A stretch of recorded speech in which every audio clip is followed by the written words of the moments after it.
Ladies and gentlemen, welcome back to Collegiate PUBG. I am a little fuzzy seal, and I'll be bringing you guys the games today as we go into our set of Miramar games. Now, real quick, I just wanted to make a quick note about Mr. Supreme Yoshi. Nothing to say about his gameplay, really, but, well, that doesn't say he's bad, but I just love the idea of Supreme Yoshi. It implies there's like a hierarchy of Yoshis, and he's the best one. Like, he is the top of the Yoshis. I really like that idea. Also, just the idea of a Yoshi wandering around with a gun in his hands, his little dinosaur arms, as he wrecks the lobby. All right, so we're gonna be getting into game one here. So we have 14 out of the 16 teams playing. Now, remember, guys, even if you're not in the top few teams, even if you're not let's see, Louisiana State, who are currently sitting at a 72-point lead above second place, doesn't mean you still shouldn't play. Dealing with players that are better than you is one of the easiest ways to improve. It's something that I always get excited about when I'm playing in games. Always looking for ways to improve my game, whether it be getting my butt kicked against people that are better than me, or if I beat them, then maybe I'm doing something right. And this is a great way to check it out here as we go into game one here at the games that are here at week 4. So this is going to be 3 games of Miramar we're going into tonight. And to start off, we're getting a relatively nice flight plan, starting here from the western-ish side of the zone, going straight south. This is going to keep a lot of the zone in play. Something that I always look for when we go into these Miramar games is whether or not, like, El Pozo, Hacienda, and the outskirts are in play, and then Los Leones. Those are, like, 3 really big spots that can usually fit, like, 2 or 3 teams. So if those 3 spots are usually in play, then that's, frankly, if the server is playing correctly, oh, of course, in Picado, those 4 places, if they're in play, are frankly enough for most of the server. Like, 2 teams El Pozo easy, 2 teams in Hacienda and the outskirts, as well as, you know, San Martin, of course.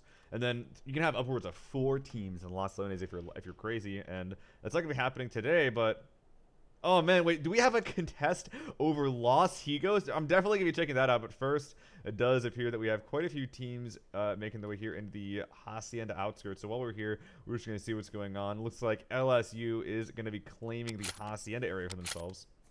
Definitely the team to be looking at here. And yeah, very little respect for these parachutes. He's getting here on top of this chest side while trying to land some Car 9 shots and some fallen parachutes. Better be nasty, not quite going to be able to land those, but would definitely be living up to his name if he did land those. That is going to be Gideon, Jura, and the rest of Worcester. Let's give you the rest of Polytechnic. Gonna be hitting the Hacienda outskirts. Now, okay, let's see what's going on. Oh my god, we actually did get a Hacienda contest here. I'm not sure if Brawler 2 really got the memo. We see the rest of his team is off real far to the west. They're still in their chutes, actually. Not going all in on this compound or on this town. It's about as big as a compound, but it is, in fact, a town. He's going to be landing here all alone, making a little bit of noise. I believe he broke a window by doing that. They just maybe didn't load in on our end. But let's see if we can get this done. His team is already going in here as a 3-man. And with phase 1 popping, yeah, they don't have much going for them in this game. They're on a split drop. They have a relatively inefficient looting location. And one of their guys is already in a 1v2 in a location where you really don't want to be contested. If you ever go Los Higos in particular, or anywhere on the southwestern island, 9 times out of 10, you're going to be having a long rotate in your hands and having subpar looting, late drops with someone just now hitting the ground with phase 1 only with 1:45 seconds left. And when your guys contested, you're going to be having a really rough start. The only question is, will he be able to get something done, or will Major Blockhead and Pulsify from Cincinnati Red be able to deal with him quite well? Looking at the rest of this team, where is... Wait, what? Wait, what? Wait, that's not a thing. You don't do the Cruz del Val Los Higos split. That's not a thing. Okay, I guess they could be doing this to try and make sure that someone gets a safe rotate in if they're not exactly clear where other teams are. Good luck, I guess. It's definitely a little scary. Oh, I hit page up trying to go to the player in the shotgun seat, but it sent me across the map over to Cold Boy. That's currently in Cruz del Val. So they're going to be having a decent time in. The Cruz del Val team at the very least does not have anyone contesting their loot location at all in the slightest, and they're kind of sitting close to the northern edge. And besides a couple of teams that already dropped inside the zone, that should be resulting in the rest of this team, Coldboy and Twitchy, having a relatively safe rotate in as they go into the south side. The only question is, what's going to happen to the other half of the team? Will they link up? I don't know. But this is definitely a story that I'm going to be following as the game develops. Oh, what's going on here? Looks like in the Hacienda area, we do have Lil Penguin. Very, very aggressive team, Louisiana State. Very little respect for the rest of the lobby. Just sitting out in the open, saying, you're not going to pull up on me, even though I'm in the open with no cover. I'm going to take shots wherever I can, whenever I can, and as long as I do that enough times and hit enough of them, I'm going to be fine. Now, the problem is if you crash your bike, you're not going to be able to land those shots. But I think he is potentially even going to be going for a chase here, as we see McQuinty make his way over the hills to the Minas Generales area, while Lil Penguin, another one of the tiny animals that are currently plaguing this lobby alongside me. He's going to be heading his own way, but this is going to be another team, a third team here that is already inside, overrated off to the left, not able to get any shots online, and it looks like off to the right, Storm did not dismount, so he's not going to be getting any shots over here either. Now, Lil Penguin not going to be shot in his rotate, and yeah, UNCC not going to be doing anything crazy either, but the rest of LSU will pull up here, waiting for a fight. So, Penguin did tell his team, hey, there's people here, maybe pull up, maybe get some kills. The rest of the team will be pulling up suit, while it looks like Little Penguin going to be continuing on southward for a potentially centralized location. Did find a little cryo for himself, but as we're looking around, we do have some teams that are already nearby. NCSU already up top on the high ground, and Little Penguin, whether he realized it or not sure exactly, is going to be taking this time, pulling back over to his team in the newly found empty Minas Generales. Still have his rounds covering around him. Has not been shot out of his vehicle yet. He will be able to make enough distance, make enough space between him and his shooters to get him and his bike inside to safety. Just give me 1 second here. Gonna close like 20 tabs. Okay. Should be having less problems here. Alright. Got some teams rotating in from the southwest side. NCSU, the new owners of La Bendita, after having shot Louisiana out, are sending out Regimes here. Scout a little bit off to the side, going for a small split. He controls the south side. His teammates control the compound. A bit of an awkward split if they go far enough, though. They could control some really, really good space with that, as long as they don't get hard crash, which I have seen some teams do in some of these lobbies, so they'll need to be aware of that. Looking off further to the southwest in the Los Leones outskirts, we have SHU Sacred Heart University. Definitely a team that's looking for some points, that's looking for a W here. In a lobby, or rather a game, with a few teams that didn't show up. This is going to be a good opportunity for them to get some placement points. There's less points that they can possibly get, but there's also less people contesting them. Less points possible, of course, alluding to the lack of kill points that would normally be in a 64-player lobby. Not quite happening that today. Up on the high ground, we will be seeing ULL, Cajun Vlad, and the rest of his Cajun frienderinos, as well as Pensatucky. Be pulling up here on the high ground. No idea what this is actually supposed to mean, but hey.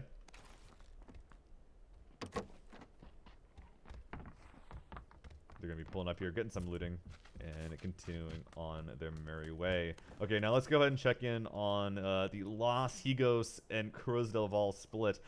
From the Los Higos side, they are currently making the way through the outskirts of Impala. Major Blockhead and Pulsify still looting, still trying to find some stuff. They didn't want to loot up in a contested town. Definitely once I don't think that we have the scoped Winchesters yet. Yeah, that's not quite live. So a UMP and a Winchester, I think that 9 players out of 10, maybe even like dentists, orthopedists, physicians. I think most people would agree that this is not a good loadout, that he's going to want to improve upon. Well, Pulsify, M16 Uzi technically covers all the ranges, you know, budget DMR, and then a close range spray gun. Not bad. But I think the rest of his team, Coldboy and Twitchy, who are currently inside, I believe, oh, what is this town? El Azahar. Yeah, they're looking a little bit spicier with an M4 already. Can't see what's on his back. And Twitchy, another M4. As they're going to be continuing onward, slowly linking up. Actually, look at this Twitchy. He's covering some ground. They're actually going to be able to make the cross-map strats work. I love it. But while they're doing this, making their way across, there's a lot of teams they're trying to pull up inside town. NCSU, being so far split, are not going to be able to do a single thing, as Newark University Alpha going to be able to link all the way in. Lil Penguin will be able to get a knock on a Gibberish and putting some fire into Webington. He can't quite find out where the shots are coming from. He wants to close that door. We'll be able to make that happen. He's going to finally get those res here. As, ooh, do they have sight lines through this window? I don't think they do. A lot of fire being put out here by LSU on the high ground. This is why these DMRs are so dang powerful. Oh, my computer does not like what's going on. Oh, God. Oh, is everything okay still? Okay, everything's okay. Jeez, apologies for that, guys. Either way, Louisiana State putting out a lot of fire down to the south. They're getting in their vehicles, though. Now, this is a really weird time to rotate here in Phase 2 before the movement phase has started. But if they have a plan for a crash, this is a time to do it. Very surprising time for themselves as well. As you do see Butter Me Nasty rotating into the Labendita area. The rest of his teammates should be following suit. This area inside Labendita proper almost entirely uncontested. So it should be a relatively trivial rotate depending on where they pull up. Oh, but wait, what's going on here? That's not his teammates. We actually have WPI pulling up behind him. Are they going to try and get shots online? I think that they might here. As Paradox.exe trying to get up to the top of this hill, but can't quite get there in time. Even with a car 9 shooting at a moving bike, that's going to be a 1 in a million. And I don't think that Paradox.exe has the force on his side today. Now, HGBs will be taking a different line in to rotate in, and this is going to potentially be contestable by NCSU, which have since linked up from their 2 to split into a 3-1. Regime is still playing the high ground. Now, what's going on over here? What are the sight lines looking like for Crawfresh and the rest of his boys? Now, I know Crawfresh as well. He's a competitive player. Definitely a guy that's going to be keeping his team in check, making sure they're all doing the right stuff at the right time. He's definitely going to be spotting out LSU down to the north side. But in that prio and how they've been able to protect their vehicle, look where they positioned here. Actually, that's decent cover. Not the best, but definitely decent. But they position their vehicles, the tires won't get blown out, giving LSU a lot of options moving on. Now, they're going for a 3-1 split here with their 4th player in the form of Butterby Nasty. Ooh, he's going to be stalking players off to the northeast, trying to line up this car 9 headshot. He sees the bike. Oh, he sees him going for the bike. Is he going to line up the headshot when he gets inside? I think he might. Ah, can't quite land it. That's going to be the best odds, though, but he couldn't quite make it happen. Definitely a little bit awkward because the bike was on the ground. But wait, what's going on here? Is there a crash going on? I think that there was. Crawfresh saw them here. It said there was a 3-1 split, and they went for it. Logo on HGB is already down. Slat actually been safe. This is incredibly aggressive from NCSU. There is still a little Penguin inside being tossed away in the open. He flubs up a huge spray onto Regimes. He's going to try to run back to cover, but he is just going to be too outflanked. They're in the open, literally nothing to hide behind. Little Penguin trying to do whatever he can to keep his team alive in a 1v2 versus Winlow and K-Pat Frag being primed. He's trying to confirm those kills, likely to get 1 or 2 of them. He's going to be taking that car with him. But oh, while it was going on, Winlow and K-Pat closing the gap, getting on the line into this building, while Penguin retreating to the 2nd floor. Now, K-Pat is going in alone. He's going to want to wait for his teammate before he pushes up to the 2nd floor. But while he's waiting, putting some frags in through this window. In the meantime as well, you want to remember, these guys can easily get shot at from the outside. Also, their down teammates might get flushed while they're waiting to make this push work. And all the while, Lil Penguin still with one of the best defendable spots in the game. He is not at a high HP value, though. And as we see here, NCSU still kind of waiting to make these reses happen. He's going for a quick peek. Oh, is going to take the head off of K-Pat. And he heard what his players leave. He knows they're not in position to stop Penguin from doing this. Winlow instead going to be going back to get these reses. He couldn't quite get the kill on the flush on the K-Pat, but Little Penguin did take some hits. That's it to go for a heal. That should allow NCSU to go for these reses. Either way, a decent play from NCSU. Definitely a good one, taking down the #1 team in the lobby early on, which theoretically could let them take control of the lobby if they're feeling confident with their fragging capability. But if they lose a player in the meantime, and if Little Penguin makes a clutch happen, this might be a much more dangerous play than Winlow and co had in mind. Taking a quick look at the map, the zone will be hard to do to the northwest, which is going to put a lot of players out of position. The 2nd player from Louisiana State surviving this is going to be rotating in on the southwest side. And the question is, what is Butterby Nasty exactly going to do? Help or flee? All right, he's coming in to help out with the 2v3. Pulling up here on the south side. Is he pulling up here to help fight, or is he giving his teammate a way out? Penguin might not have an easy way out. No, he actually does have a bike pulled up there to the side. So it's actually going to be Butterby Nasty pulling up specifically to help fight in this 2v3. That's definitely some confidence we're seeing here. But with these compounds still in play, it's not like this has to result in a push. In fact, both these 2 spots very, very strong, and it might result in some hard crashes as the game progresses. We're going to be leaving this fight, keep an eye on the kill feed as we hear shots coming from the east side. RIT, definitely a team that I was looking at in the previous lobby I was casting on last Sunday. A pretty strong team. They're definitely going up against some powerhouses today. They're going past them right now. Shots coming in from LSU on the left side. Hershey immediately veering off to the right side. Iceman Navy as well, bringing this team to a now empty compound. E-brakes are for sissies, guys. Just ramming into that wall at high speed. And the entire team getting pulling up inside, clearing the building. They should be keeping their cars inside very, very soon as well. Definitely want those to get de-wheeled. Well, off to the side, still frags being exchanged by LSU and NCSU. Now, just a quick note, if NCSU find a knock onto LSU, they're in trouble. So are there any car 9s here? There are no car 9s. Okay, so there's a huge amount of pressure onto Crawfresh to find one of those huge 81 damage headshots onto the head of LSU. If they can't really find this, they're probably not going to make a push at all, and they're just going to coexist between these compounds. Minis are very, very hard to get these quick knocks with. It's very, very hard to land 2 shots in quick succession on it, pushing at that range. Off to the east side, it looks like Liberty University Red doing a great job gatekeeping the east. Well, decent job. Looks like Getlink accidentally killed himself.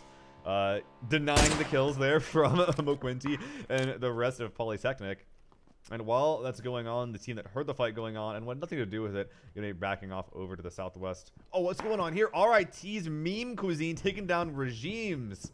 Oh, that's going to be a huge knock, a huge issue now for NC State University going in as a 2-man. Now, even if they get a knock onto Butterby Nasty and the rest of their rivals across to their south, it's unclear whether a push is even worth it. Now, as a result, Crawfresh putting himself in a relatively cheeky location, but also a prime camping location, where if he gets pushed, he's going to want to kind of be in a space near where he is right now. But yeah, almost certainly no pushes coming out from either one of these two remnants of a squad. Well, RIT, with taking the compound below and the hilltop above, just looking to take absolute control of the game, getting a knock already onto Untouch from across the zone here. We'll be able to get that inside the shed. But still, if you're taking high ground at this stage of the game with 4 players up, you're looking to kill all of your big rivals. And Cal, who I believe still have 4 players up, are looking like they might be one of them. Getting a close look at this, there's actually a team close on this ridge contesting them. Gonna be Clemson University. They're only playing as a 2-man though, and taking heavy fire from the southeast and the south side. They're gonna need to get some cover right away. It looks like Beam Reaching, that's a weird name. We'll be able to find some 2-side cover. Hill to his left, Rock to his right. Will be able to not immediately get killed for now, but there isn't exactly a real solution for this problem. That being said, the team they were contesting as well, not in the best spot either. A lot of the shots that are ringing over CU's head going to be getting knocks and then re-knocks onto the already weakened Berkeley, who I believe are 4 men inside the shed. Wait, where's their 4th? Oh no, they're all inside there. And their cars are going to go up in flames. These guys are going to be chilling here for a sec. Trying to leave, trying to take control of the game, smoking out around them. And in the meantime, to the southeast, ULL, Louisiana, left hand, trying to take control of this game as well. At the very least, trying to suppress these Shed Boys, making sure that they cannot leave it for free. However, some very, very smart smoke here from Cal is going to make it very hard for Cage and Ricky Bobby or the rest of his team to actually land any effective fire, even with these DMRs at this range. Him and Vlad trying to land what they can over here, but man, these guys are just like wiggle masters. Look, they're not even returning fire. They're just saying, "He can't hit me. I don't think he can hit me." And when we play these smokes, you're still not gonna be able to hit us. They can't do this forever though. They're gonna run out of smokes eventually, and they don't have any 2-sided cover. There's nowhere up here that is completely covered up. Well, besides maybe this actually. Oh yeah, this is decent. Okay. So this is really, really good. Berkeley having a small issue going into this, but it looks like they've finally been able to find a spot for themselves where they can actually play off of. Now looking around, RIT still playing as a 4-man off to the north side. Oh, actually, Untouched will get re-knocked. They're up on the high ground. Hopefully they can get that res. Either way, RIT on the high ground on the north side, playing a very aggressive split. NCSU and LSU still kind of dueling each other, but they are going to be creating space between each other. Little Penguin and Butterby Nasty not wanting to be in any sort of bad situation, as well as getting themselves just a little bit closer to center zone. Look at that. They're the guys in blue there that on the L of Labindi. They're looking like they're in a really good spot. Only problem is that there's 2, even potentially 3 teams that might contest that. One is going to be potentially Cold Boy, and the rest of Cincinnati right here are currently chilling instead of La Bendita. But also 2 of these teams on the hillside in the form of UNCC Esports as well as WPI, the boys in orange, off to the southeast. However, it looks like WPI already getting hard gate kept here by Firestar, and the rest of UNCC Esports already getting 1 knock on WPI in a very, very surprising spot. Getting killed instead of a compound is definitely a significant flub. And if that kind of thing keeps happening, then you're gonna get punished for it in the placement and in the kill point category. And it's phase 5 popping here. Look at this. These guys are getting ganked hard with another nice SKS headshot from Firestar. McQuinty going down. That's probably not gonna happen here, actually. Oh, he's smoking their avenues of it. Okay, no, I think that's supposed to be a frag. It could be a strategy to smoke their windows and their firing ports to make sure that they cannot shoot back at you. They have to run in the open. They have to run through the smoke and then die for it. But they will not be doing that. And instead, they actually might just be strip dying to the blue here. Look at this. Firestar actually gatekeeping this almost all in the zone here. Oh, and look at this, actually, a third party coming in from the side. If WPI wasn't there before, they certainly are now with Major Blockhead, getting one of these knocks on the Paradox.exe. McQuinty going to multiply as well. And the third kill coming in from Cold Boy. Cincinnati Red doing a magnificent job snagging these kills away from UNCC. Oh, but looking over here, it looks like Storm is getting in. Oh, he's actually retreating this completely. This is going to allow all of Cincinnati Red to just take these guys out while they're in the open. Oh, this is real scary for UNCC. Cold Boy spotting out, chucking some frags over this ridge line.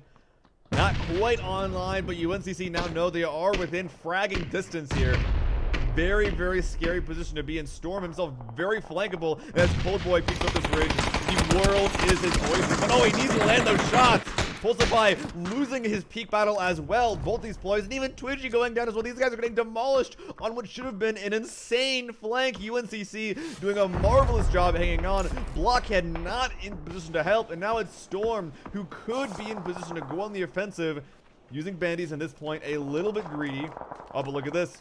Multiply up the ridgeline. Storm, don't think he saw him coming. Follow up from Loomis is going to be good. As he gets 1 knock, he gets 2, but Cold Boy stopping his reign of terror is going to stop him dead in his tracks, as well as teams from the backside stealing his kills. In the meantime, Twitchy, last one alive. Cold Boy, oh, he gets sideswiped as he runs the smoke. Overrated jumps, blowing his head off. UNCC, they were looking like they're going to be in control of the southeast side of the zone here, with Firestar as well getting down here from the 3rd, 4th, 5th party, whatever you want to call it. I think that UNCC are going to be down on their last legs here as we lose yet another one of our very, very high ranking and high numbered squads as far as the player count here. And as the dust settles, look at this. ULL here on the south playing incredibly conservatively here on the edge. Haven't left their comp the entire game. As long as it's in, as long as it fits, they sits. And off to the north, still playing with their very aggressive 2 splits, putting in a lot of pressure, but can't quite confirm that into kills, but I guarantee you they have a lot of damage. RIT here on the northwest side. Now, Iceman Navy with a, I don't know where he gets the 14, but it's going to be a humongous boom as he and Hershey going to be taking Cakester Man out of this game, cleaning up the western side, as well as the north, actually. With that kill, RIT just claimed control of approximately half of the zone here. And the other half, all being contested by like duos and solos. Look at this. These guys are all underpowered squads. All the guys that don't want to fight are soon going to be forced to do just that. Now, ULL will be having opportunities for themselves as well here. As, oh, never mind. Cajun Rookie Bobby with a wonderful frag. 6 kills to this nerd's name. Just not letting anyone play the video game. Oh, man, and as they continue north, they have a really hard run of things as RIT going for some hard gatekeeps here. Realize that ULL is one of the top squads here to contest as far as the numbers go, and potentially some free kills. As look at this ridgeline, look at this hillside. If they're forced down here, there's almost nothing to play. Meanwhile, RIT, hard cover galore. They have a compound, they have a hillside. The only question is how they're going to play it here. Iceman closing the gap is a little bit scary here. does have some hard cover here. Oh, spotting out some of these guys. GLL gonna need some quick feet and even quicker peaks to get out of this one. Some good Serpentine is going to prevent RIT from letting some of these shots, and at this point, RIT probably should have gotten some kills. It's very, very bad that GLL have been able to get as far as they have. Getting one knock finally on Soboard. Not going for the knock, simply going for the kills instead. There you go. Not quite allowing Soboard to get back into cover. Important as well, Iceman Navy actually running out of ammo as well. But it looks like, though, with all their fancy footwork, they will be able to barely get themselves inside of the zone. So this conservative play here on the south side, well, they were able to take control of the south side of the zone. There's almost no terrain left for them to actually play here.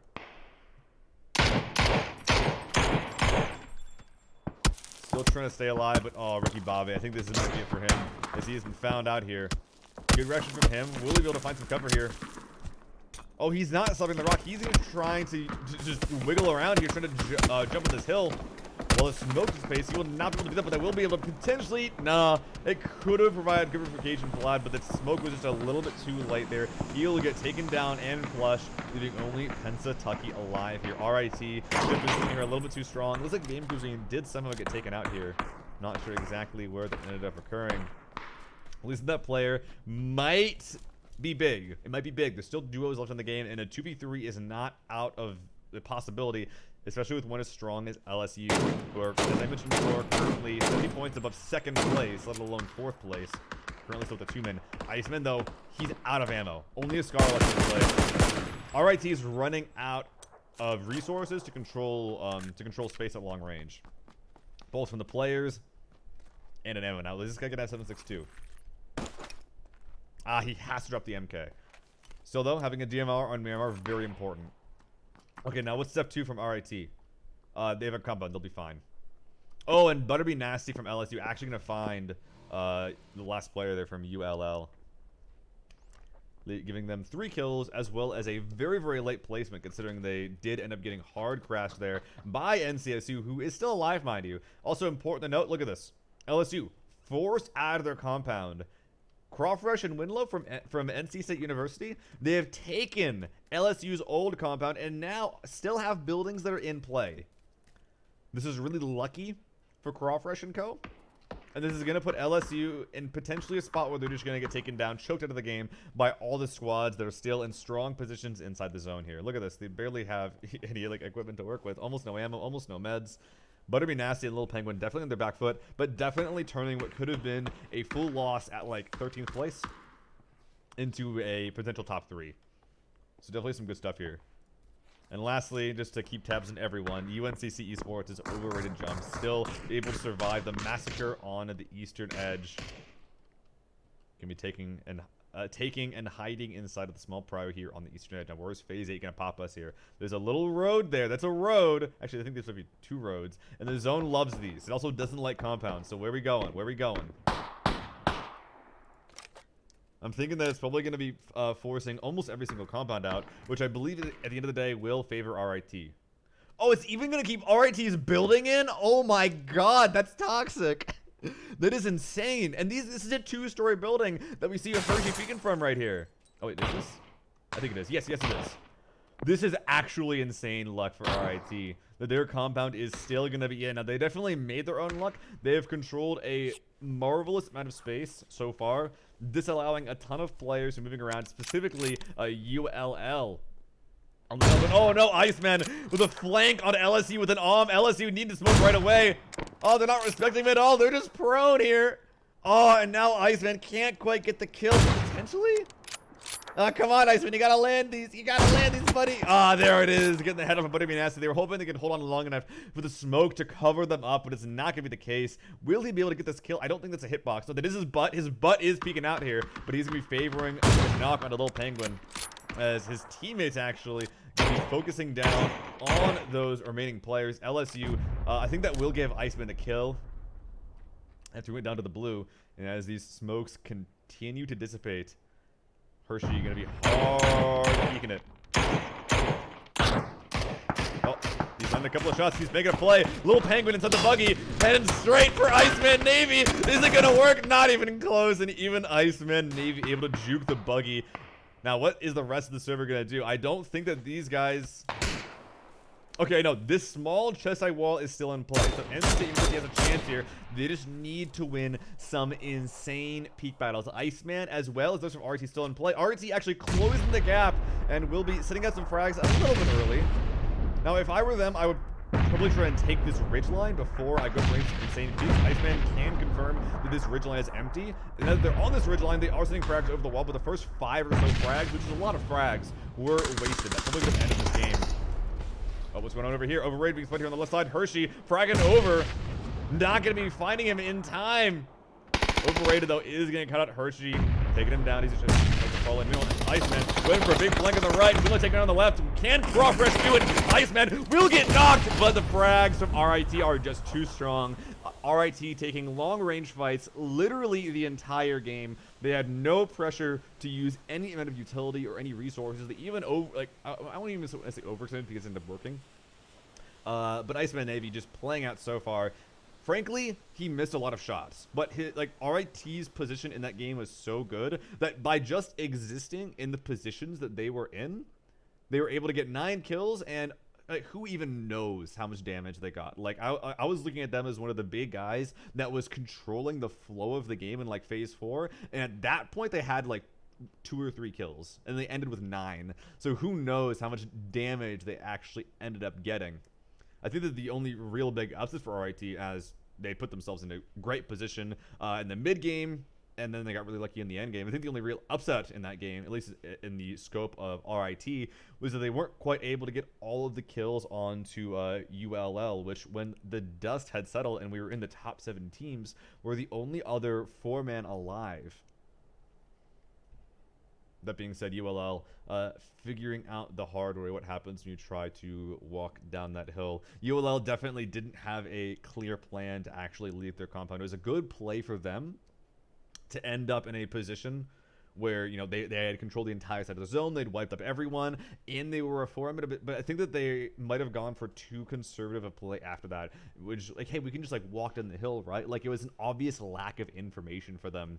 So I think that if they instead had gone for a hard crash onto LSU's compound, or maybe even NCSU's compound, that's the 2nd place or the 4th place team for that game, I think that they could have gotten a lot more done and maybe even end up taking control of the game, because you remember RIT actually lost one. So if ULL take control of NCSU's compound and that end game push is a 3v4 instead of a 3v2, who knows what happens? All I know is that Iceman has a whole lot of pressure at that point now, and that is not going to be an easy flank for Iceman to win. That being said, RIT also had a ton of frag grenades, so who knows what could have happened. It would have been a very different game, though. All right, either way, I hope you guys enjoyed the game and a little bit of that post-game analysis there. Once again, I'm a little Fuzzy Seal, bringing you guys these games. We're going to be going to a quick break while we get game 2. Once again, I'm set up. I will see you guys then.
Ladies and gentlemen, welcome back to Game 2 here at the Collegiate PUBG Esports. We're in week number 4, game number 2, casting Lobby A. If you guys are interested, you can go ahead and check out the Collegiate standings at the GLL website. I'm sure the link's floating around somewhere. I'd paste it myself, but after last game and how I almost broke my computer, I do not want to have any tabs open that I don't need. So let's see if I can post that between the break. But all you really need to know is that LSU are in first place with a humongous lead, and everyone else is trying to catch up. Some teams are closer than others. Going into game number two, though. There we go. Going to be having a northeast to southwest flight plan. Now, there's a couple of teams that I'll be curious to see if they can keep their momentum high. Obviously, we were able to see a late LSU finish. They don't get a 70-point lead above other teams for, fumbling over some games. That's consistent and very, very good progress on a by-game basis. You don't get that through a couple of flukes. The question for me is whether or not teams like ULL, who we see here dropping here on the west side of Picado, that's going to be, I think that's Louisiana, Lafayette, if I'm not mistaken, and RIT, specifically RIT, will they be able to carry their momentum going into these following games? There's a bit of a question mark here. And even looking at this next zone, like, look at this. We had a flight play from northeast to southwest. Everyone's dropping central. So there's actually going to be a lot of pressure put in, like somewhat early here, that'll be forcing these teams close together than I think that people would potentially be ready for. So this isn't even the zone network that's forcing these guys in. This is their own drops. And with a flight player, this phase 1 zone is this far to the northwest, all these guys that are this close, it's going to be so hard for them to move at all. ULL, they're going to be fine. They have no one in their way to rotate. But, like, goodness, Sacred Heart University, NCSU and Picado to the north, strong team. ULL to the west, strong team. To the east, you have Cincinnati Red, who's doing, who knows, he's role-playing as a lion, just roaming in the deserts. Is he even here? I don't think he's even here. Are there any signs of life from this guy? Yes, there is. Why did you go here? What? They're doing it again. Tira Bronco up top, and then, oh my god, and then Cold Boy's just in his shoot. What is going on here, man? What is the play? What is the play? What is the plan? Do you have an esports spawn? I don't think you have any kind of vehicle. That is a broken UAZ. Has those do not spawn on this map. He did find his little tractor. If this were Daisy, he could be able to, drive this away into the occupied Impala. Either way, Cold Boy, 99% dead. A little worrisome, as well as the rest of Cincinnati's Reds' chances for everyone who isn't Blockade or Twidgy. So hopefully those two players will be able to carry them, because Cold Boy and Pulsify probably don't survive the first phase. One of the teams that are in the best position after their Game 1 victory, not because of the Game 1 victory in this case, it's due to their position in Phase 1, is going to be RIT, who found themselves in the outskirts of San Martin. Decent amount of loot here as we're looking around. Oh, what's he looting? Ah, yeah, the pryos and the shanties down there. So they're not going to have an insane amount of loot, but these are esports settings. You did not just get a kill. Oh my god, are you kidding me? How is he allowed to do this, man? He's just he's just chilling. How is this possible? Where's the dead guy? Let me find him. Oh, there's the box. Oh, the body didn't spawn. I guess I had to come all the way over here. Yeah, okay. I mean, whatever works for you, man.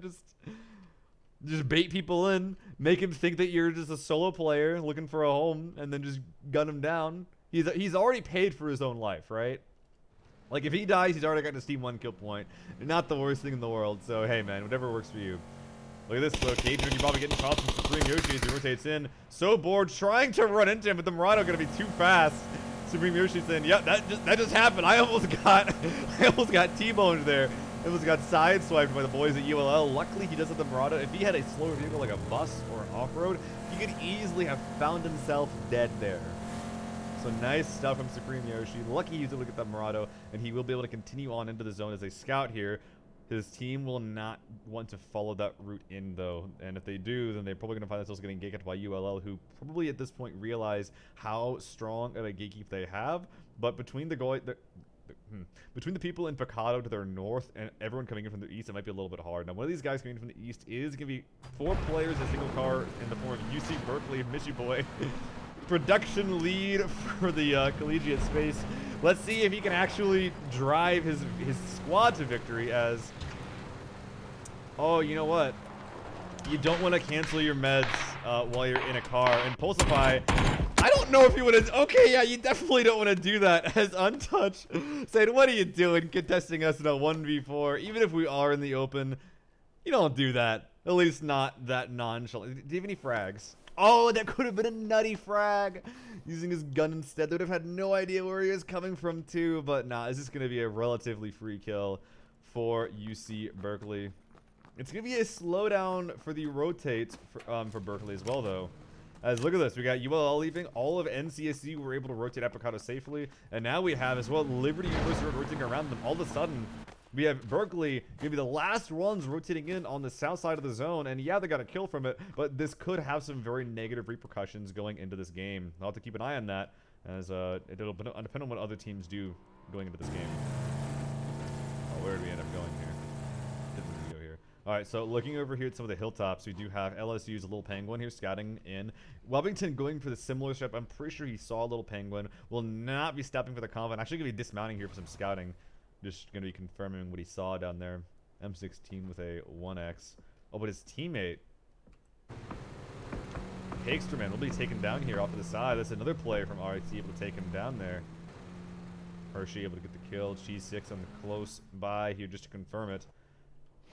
Now, he might be able... No, he's really focused on this down. He might not have seen Gibberish pull up on the shed up there. He's going to hear him now. We'll actually be receiving some of this fire, trying to avoid it. Now, Iceman will be coming in to help support here, turning this into a 3v1, and Cakesterman's going to bleed out anyway. So at this point, Gibberish, he really wants to get at a dodge. Did he bring a car in? I think he did, didn't he? Oh, and this one's wheels are exposed, I think. Yeah, Cake should definitely pull his wheels out. Trying to put some fire out.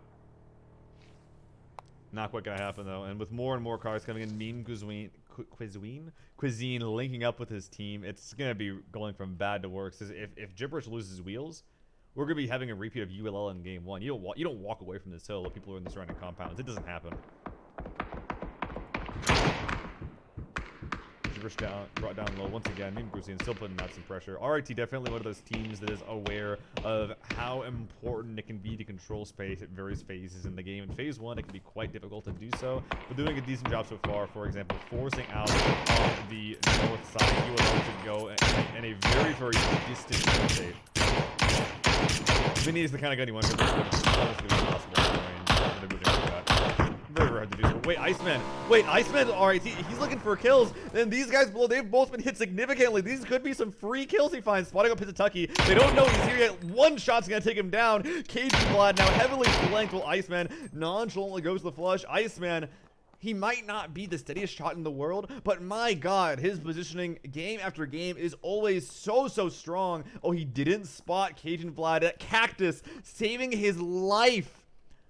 Iceman just looked at Cajun Vlad the second he was behind it, and Cajun Vlad will be able to use that opportunity to run back all to the north. I don't know if Cajun luck is a thing, but if it isn't, then Vlad just discovered it. He is not going to be going down today. Unless this kills him. Oh, there we go. Okay. In the meantime, NCSU taking down... No, the Supreme Yoshi. Leader of all cute dinosaurs, taken down, going for a greedy stop on top of the radio tower. NCSU surprisingly not putting shots onto Yoshi. We'll be waiting for him to get all the way to the top, and then going down there. That's going to be leaving the rest of his team. Conan Cake and the rest of Liberty University rotating around this to the west. Should be a relatively trivial rotate. The big issue, like I was saying before, is that they lost a player going into this. Their third player is going to be inside of the Crater Fields area, though. This is the third from the guys that we were just watching. Supreme Yoshi, RIP, his teammate. And Crater Fields, not exactly the best place to be in general, but hey, it is a it's a location of some compounds, and it's in the zone. I don't think I've ever seen a Crater Fields ending, but it'll be covered for a while. Fallout Paradox driving his team to victory. WPI. Now, are they going to be pulling up on this radio tower as well? This area, a very popular location. They're currently occupied with players. Oh, they're actually landing some of these shots. Look at this. Oh, the game can't even handle how long these shots are. Look at that. Oh my goodness. Come on. Thank you. They're not going to be able to get these knocks, but hey, I appreciate you trying to pass this ADR stats. Oh, wait. Wait, did they actually get him? Oh my god, they got him. Look at that. HTB's going down. Wait, Slat killed him. Oh, is he AFK? Oh, he might have DC'd. Okay, so that little shiver that we saw there, that might have been on PUBG's end, and Slat might have crashed from that. Or not Slat, HTB's might have crashed from that. That's really disappointing. That's why his movement was so weird, just kind of crouch walking in the middle of nowhere, not serpentining at all. And that's actually really rough because LSU, they they didn't have like a rough previous game. They're definitely not playing how they want. Like they're a very aggressive team. They would be playing like really aggro, and to keep having games they're forced to play really conservatively, that might get in their heads. Keeping eyes back on RIT, it looks like Iceman's position previously will continue to get them more and more kills. 2 kills already, might be able to find a third one as he spots B-Frag, 2Cat and Speaker, Mini in online here. Only able to land one of those shots there, right side peak, kind of missing him out on some damage. As you will be able to round the first hill. Can he climb these rocks, Iceman? If he's gonna try, and if he can't make it, then this is probably gonna result in C getting away. Oh, this is giving an easy climb. Look at this, going all the way up, and this is gonna be a huge flank if he doesn't slide. Oh, he sees them. Landing at the shot. Frag didn't spot him over these rocks. Iceman, he just doesn't land some of these really important shots. Another peek, will be fine one. God on the left side. There. The God Phoenix, spotting him going prone here. Should be able to find one of these arms eventually, but it's gonna take a lot of time. There you go, finally they're not gonna God Phoenix. Well, his teammates, look at this to the left side, coming in to support him in the buggy. Soon to be able to turn this into a 3v2. No frags for Iceman, or this fight would already be over. In the meantime, that heal and the reload from Iceman potentially allowing but they're going up the hill instead of off the side. That's going to be resulting in Thanatos going down here. And B-Frog barely... No, he's not going to be able to get over the ridgeline. You got to go back down the hill, I think, if that's you. Just increase your speed, make yourself harder to hit. Yeah, there's a team to your south and to your west, but you never make that play with someone as close as Iceman. Still, though, RIT looking like a pretty strong team, positioning very, very on point, but just spent a little bit more time in the range. That fight would have been trivialized if a couple of those players just kind of hit their shots a little bit more consistently. Still, though, positioning on point. I love the playstyle. All right, so these guys have so far been their own worst enemy. They've used all their meds, either chunking into the blue or killing themselves from just hitting the F button at the wrong time. And it definitely is showing in their med count. 12 bandies, 1 first aid, no bandies. Oh, he has bandages and first aid kits. And the last player in the blue, currently sitting at 1 DPS here in phase 3, is going to be able to get in using some of his own bandies to remove some of those wounds from the blue zone burn. Alright, so suicides notwithstanding, they will finally be able to make their way into the zone, but a lot of these spaces on the southwest side kind of already taken, specifically that was a load, wow. Specifically NC State University's spot on the high ground. Now, it's not quite south side favored, but it does, like, it's like relatively centralized, I mean. But it is going to be able to put a lot of pressure out on teams that are trying to play somewhere in the south that is not in El Pozo. So anyone who tries to rotate here on, like, the left side, or maybe even, like, hard on the right, that's going to be stuff that NCSU will be able to pressure. Probably not for a little bit. Probably not for a little bit anyway. But when it comes to it, maybe in the next phase, they're going to be able to potentially be able to get some kills here. Oh, I hear a mutant. Conan Cake with a mutant no grip. Oh, he's a ballsy nerd. Trying to get shots on the rotating ULL. They will not be able to find him. LU, Liberty University Red, actually did lose to the players on a rotate, despite Gatlinka holding a centralized comp. That's very surprising to see, and very unfortunate for them, as if they were holding as a 4-min comp, they could easily gatekeep or at least prevent a push coming in from ULL. But as soon as ULL figure out, hey, there's a mutant and an SLR shooting at us, there's no one else shooting at other teams from this compound, and we're a 3-man, they might just go for it. And ULL, despite being a relatively conservative team from what I saw in the previous game, definitely kind of like a more real one from what I saw, besides Ricky Bobby, who definitely is a very, very strong fragger there. Would be surprised to see these guys just kind of sharing this space for a little while until someone gets a knock on someone. We'll be losing the vehicle. That's a slight flub, but they do have another one inside the compound. That's not the worst thing in the world. It looks like the Crater Fields area isn't hugely contested. Although, as I say that, there is going to be UNCC Esports, which will be rolling up on the Eastern Hill. This is going to give them a lot of control over anyone who is going to be moving around in the Crater Fields area. However, they can't stay here. Look at this RIT coming from the southeast side, flanking them. This is going to force UNCC to hug the rocks here. And if they still want to control space to their west, they're going to need to have like 1 or 2 players watching west and the other part of their team making sure they don't get flanked from the rear. Looks like RIT and Go, though, more focused on just controlling space around them rather than going for any sort of specific push. So UNCC should be safe for a while, at least going into phase 4 or 5. RIT still looking pretty happy with the spot here on the eastern edge. Alright, so phase 3 about to shrink. Taking quick stock of the game. We have a lot of teams here on the east side. And it's going to be very, very hard for anyone to actually disengage from these fights because of NSC... Oh, God. NC State University's position from NCSU. Thank God. This spot is going to deny a lot of rotates here coming through this area, which in turn, if teams are aware of their position, is probably going to force all these teams on the east side to either, like, you know, push into each other or to just take a really big risk trying to rotate past hot positions. One of these teams is going to be SHU, Sacred Heart University, still looking for a couple of points here. They almost have made it into the top 10 here. With no kills. Oh, it looks like they were able to get it in, but no helmet. This is kind of scary. They're definitely lacking on supplies, but they're making a decent rotate so far. Going into the west side, if they stick around an El Pozo and go for a little bit of loot, that might be one of their best choices. Oh, unless they T-bone each other. And it looks like this is going to be the place they call home. Vehicles in a very, very easy to punish location from NCSU. Up on the high ground.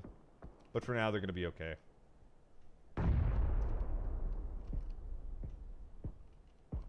Alright, what's going on over here?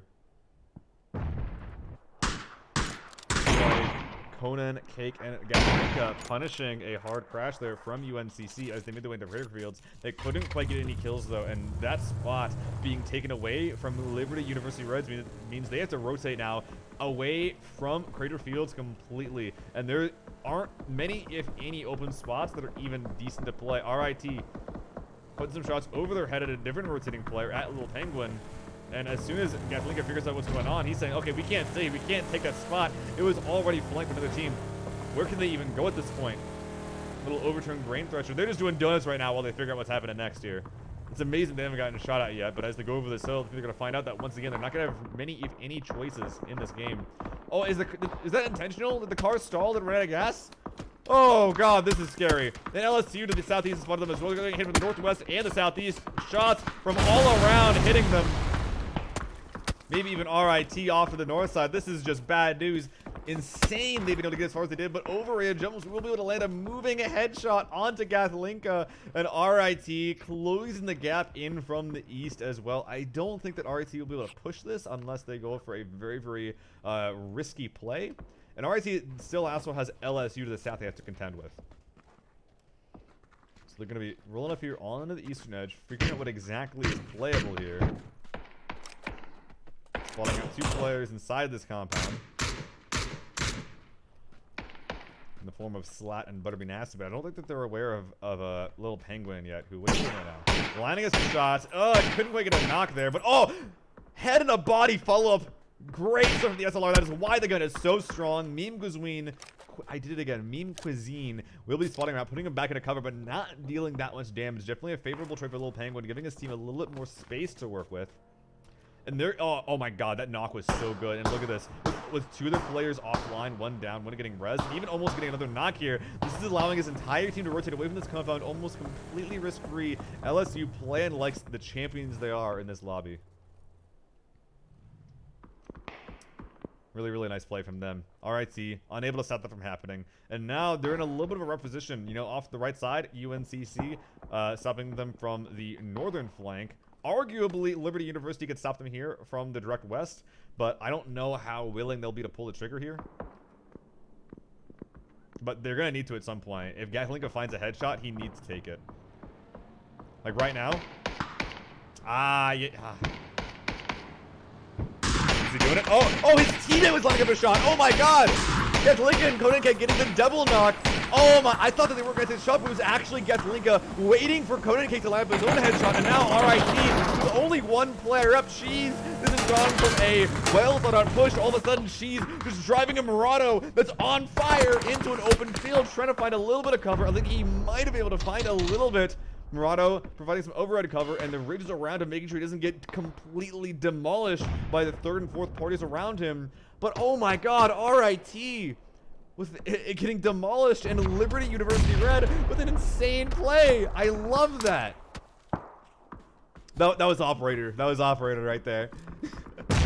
Sign these guys up for the Navy SEAL school because they're ready, man. Alright, they still have LSU coming in from the south, as well as being unable to move due to UNCC from the north. So this is a pretty rough here for Conan Cake and Gatlinka, but they got a few kills, and they didn't immediately get taken out by RIT, which is always a big victory there.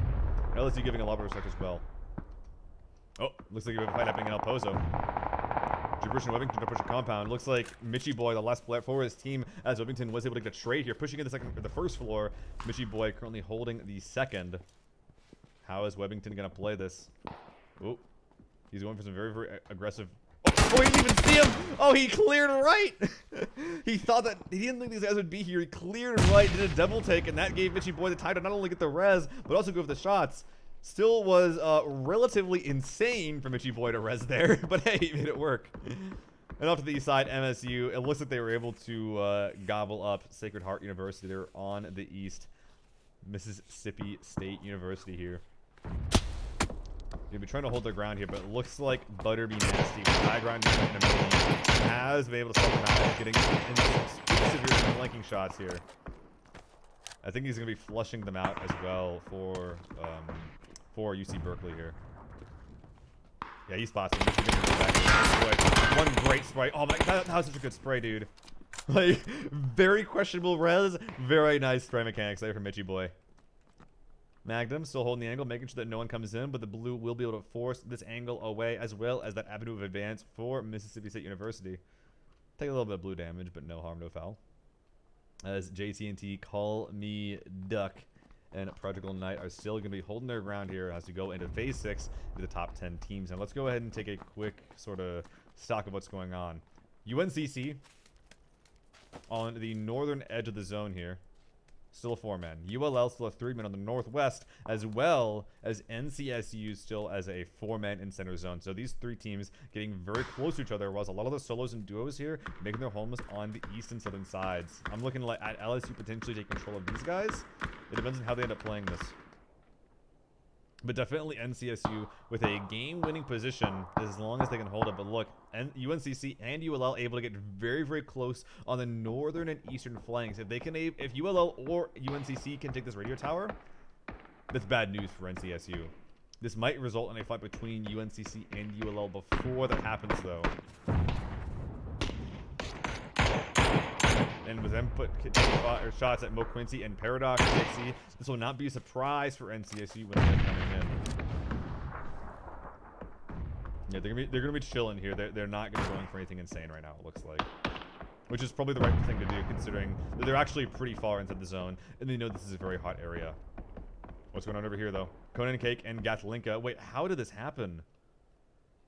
Oh, they're playing on the rock, so LSU can't actually get shots on these guys easily, and vice versa.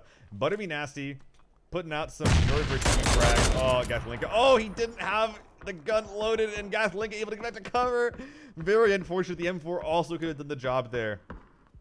Butterby Nasty does want this kill. Gatlinka will be able to scoot and scurry away from this combat, though. Conan Cake trying to potentially provide some cover fire. Gatlinka, he's definitely overstaying his welcome here, though. Yeah, he's there. Oh my god! And there's another nice spray. Wait, where are these guys on the leaderboard anyway? Oh man, we'll see soon. But these guys are playing like some champions, I gotta say. Like, they're playing this really strong. They can't get these frags up. I don't think you even get with the jump. Oh, so close. That would have been insane frag. Look, there's 3 players that are all up there. If they make that frag, oh, the last one did it, but it was too little too late. They could have taken out the entirety of Louisiana State, which would have been nutty from Liberty University Red. They're going to keep going, and I know they don't have a ton of kills, guys. I know that, like, the numbers don't make them look insane, but they have done incredible surviving as long as they have, making the plays they have, and contesting teams as strong as LSU. It's awesome to see how far Gatlinka and Koenig have gotten. The only question is how much longer can they even hang on. Lil Penguin is going to be coming in here on the southeast side. It's creep walk in here. However, vertical audio is kind of like easy to hear, so even though he's slow walking, oh, Ian getting shot from Crawfresh. So yeah, they could probably hear Lil Penguin anyway. And now that this area is being watched by NCSU, Penguin can't get over this play. Not unless they hear a ton of noise happening inside center zone. Speaking of which, Mississippi State University looks like they were able to take down the Cal team. 2 crates has been their reward, but it looks like NCSU being incredibly spread out, specifically with Winlow here, controlling the church bell tower, controlling an insane amount of space to his west and his south here. Call me Ducky beginning to make the move here. Oh no, Crawfresh, how could you? Kicking out my boys. Alright, here we go though. Call me Duck, making the run in. Frag's not able to get there. And Crawfresh as well. Oh my god, the spoiler for his teammates and his opponents. Just snapping that kill right under his teammate's nose. And oh, he couldn't even confirm it. It was Crawfresh able to steal it. Definitely a competition there for NCSU boys between each other, more so than their competitors in this game. That's not going to continue for too long, though, because as soon as Mississippi State goes down, we're looking at a lot of other strong teams. And Winnow actually will be going down as well, as ULL and WPI have all snuck their way into this high ground. All of a sudden, NCSU no longer have the high ground advantage, but LSU coming in from the east to take on Butterby Nasty. 2 players up close will be able to get in, though. A small... Oh man, a little rivalry being reignited here in game 2, back from game 1, but this time with a significant advantage going in favor of NCSU. The NCSU are being forced to split their forces though. Winlow and K-Pac pulling the church, holding the north, while Crawfresh and Regimes control the south. Okay, now let's go and keep tabs with the north. ULL haven't making their way in from the north for quite a while now. Looks like they've taken down the entirety of Polytechnic WPI there, down to McQuinty. And with no helmet, actually I guess it's 2 AR shots right now, could take him out here. He's not even in zone here, so he is going to get taken down too. And Ricky Bobby up top will be able to take him down there. So bored, Ricky Bobby and Cajun Vlad holding the high ground now. UNCC still with the 4-man though. My god, there's a lot of really big teams here. NCSU, UNCC, ULL, and then we have the first place contenders who once again have made it into the top 4, which is pretty good, I have to say. It looks like with some very, very subpar tech. Like, look at this red dot on the mini. Is there a scope on your AK? No. So like these guys, their equipment in this game wasn't great, and they've still on Miramar been able to make it to the top 4 in a very, very arduous zone. Like the fact that NCSU has controlled this the entire game is insane, and they've definitely, we haven't even looked at their plays. Look at this, they have 13 kills. They definitely have the kills to show how much space they've controlled this game. RIT in the previous game didn't. This time NCSU have. At this point though, okay, so we're in phase 8. Phase 9 is going to center almost exactly between Crawfresh and Regime's compound, that little rock right there. Phase 9 will always center exactly to the middle, and there's a lot of terrain left to play here.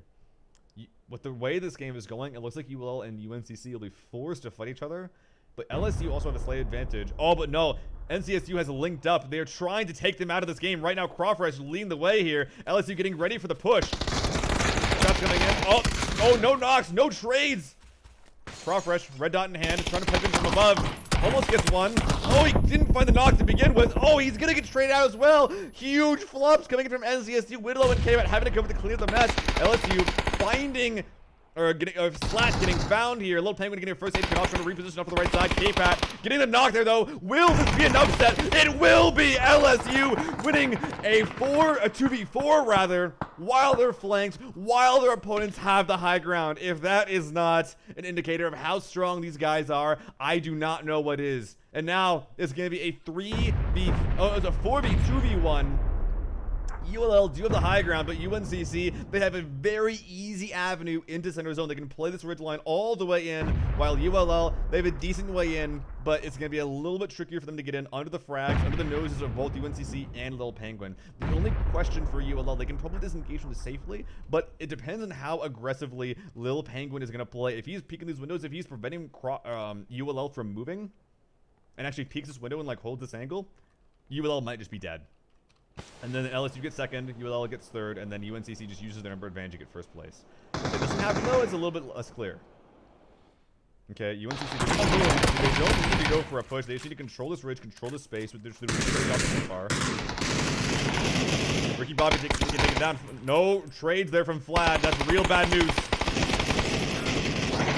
Desperately trying to find these. He needs to find some space, but now his buddy gets taken down. No one's being that rich. He needs to disengage from this, and that's exactly what he's going to be doing. Making his way towards inner zone here. And it looks like P. Lewis already in position in a very, very quiet space to hold this angle. And now he still needs to make his way in. He might have heard Storm there off to his north, finding there's a little bush. But remember, proning is very loud. He proned and crawled, both of those being very, very loud noises that Storm probably could hear. Frag going over. No work done. Penguin has been able to find a spot to hold his zone. He's proning and gets a knock on P. Lewis there. Insta flush. There it is. 6 kills there for Louisiana State. Holding center zone. Compound is Little Penguin, who didn't spot Cajun Vlad. Oh, there it is. Second place, 7th kill. Now, what can you do with this 1v3? At this point, the other side of the compound is center zone. What can Little Penguin get done? On the right side, Storm taken down. Great peek there from Little Penguin. Time for a I don't think he has it. Crawling under the ridgeline. No time for a heal. Zone's at his back. He needs to keep pushing forward. This heal is going to give the UNCC time to spread out here. Oh, did Overraid spot him there on the movement? Oh, he isn't visible. Okay, so Firestarter holding center zone, making sure Little Penguin can't just push up for free. But the off angle that Overrated is holding on the back end isn't actually going to be doing much work. Finally coming over the left side. As Little Penguin continuing to creep. Barrel's not enough, but the re-peek there from Firestar is going to be enough. UNCC just holding their ground there on the northeastern edge. Didn't need to get a ton of kills for the first place. They only had to clean up the mess that was left from NCSU. But obviously, I don't need to say it. The real story there was the 8-kill game from Little Penguin and the rest of his teammate, which I believe was, I think it was Slat there, if I'm not mistaken, at the end game. Or maybe it's Better Be Nasty. Either way. Insane play from that team, able to win a 2v4. Definitely some significant flubs there from Crawfresh and his boys there. They did a great job, obviously, that entire game. They were controlling all the space they had to get a ton of kills, so they're not going to be hurting for points in this round. But this could have easily been upwards of like a 28-point game for them. And now they're going to be walking with maybe 20. I don't remember exactly how much 4th place is, but you know, it's 1 point per kill, and they got 14 of them. So definitely wondering what they're going to be doing. Actually, where even is... Okay, so they're 5th place in leaderboard, so they're going to be pretty happy with that as well. But real quick, I want to see... They didn't get too far in this game, but where are they at? It's Gatlinka. Okay, Gatlinka, Conan Cake, Supreme Yoshi, and General Guy. I loved the way that Conan Cake and Gatlinka were playing that game. They made so many awesome plays. Like, they were able to survive for so long. And it definitely ended up getting snuffed out by not only NCSU on the high ground compound, but also they weren't able to move too far due to LSU that were directly over their heads. Little Penguin and co. constantly preventing them from moving around. They almost took one of their players down on a errant move. I think it was by Gatlinka who almost got taken down there. But just that play style that ended up with at the end was so stylish, and they were constantly cheating death that I really truly wish the best of them going further into these games. Alright, so that was game 2.